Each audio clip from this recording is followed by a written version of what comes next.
প্রিয় দর্শক, কেমন আছেন সবাই? আমি আজকে কিছু বলতে এসেছি। যারা শৌখিন বাগান করতে ইচ্ছুক তাদের নিয়ে আমি কিছু বলতে চাই।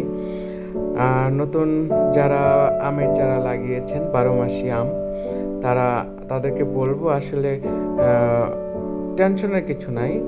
আপনারা আপনাদের মতো করেই পরিচর্যা করবেন। তবে আম যখন আসে, মুকুল আসে, গাছে যখন মুকুল আসে, মুকুল আসার ফোটার আগে আগে একটা ভিটামিনের স্প্রে দিয়ে দিবেন। এবং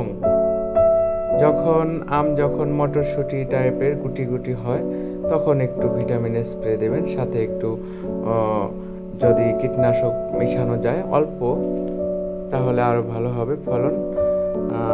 আপনারা দেখতে পাচ্ছেন যে এই যে আমগুলো হয়েছে, এগুলো আমি শুধু এই দুবারই স্প্রে করেছি। একবার মুকুল আসার সাথে সাথে স্প্রে করেছি এবং যখন গুটি গুটি হয়েছে তখন স্প্রে করেছি। তো বেশ ভালো ফলন হয়েছে এবং রোগবালাই পোকামাকড় এখানে অনেকটা কম। তো আপনাদেরকে যে সারের কথা বলবো, আহামরি সারের কোনো কিছু দেইনি।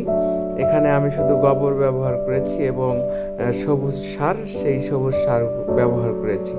মনে রাখবেন, গাছের বয়স যখন আপনার 1 বছর হবে, 1 বছর পরে থেকে দেখা যাচ্ছে যে কলমের চারা যে আছে আপনাদের অনেকটা ভালো ফল পাবেন। এবং নিয়মিত পানি সেচের ব্যবস্থাটা রাখবেন। আবার অতিরিক্ত পানি দেওয়া যাবে না। বৃষ্টি আসলে হয়তো কিছুটা পানি দেওয়ার অভাব কমে যাবে। আমার প্রতিটা গাছেই 12 মাসি আম এরকম আছে। কাটিমন আমের সাইজ এবং কাটিমন আমের যে বাড়ি 11, সেইগুলো আমি এখানে রোপণ করেছি। এবং বিভিন্ন জাতেরই 12 মাসি আম আমার বাগানে আছে। এবং এই আম যে আমি এই প্রথম আমার ফলন এসেছে, এত ফলন দেখতে পাচ্ছি, আপনারা দেখছেন। আমি এই প্রথম এবছর এতগুলো ফলন পেয়েছি 12 মাসি গাছ।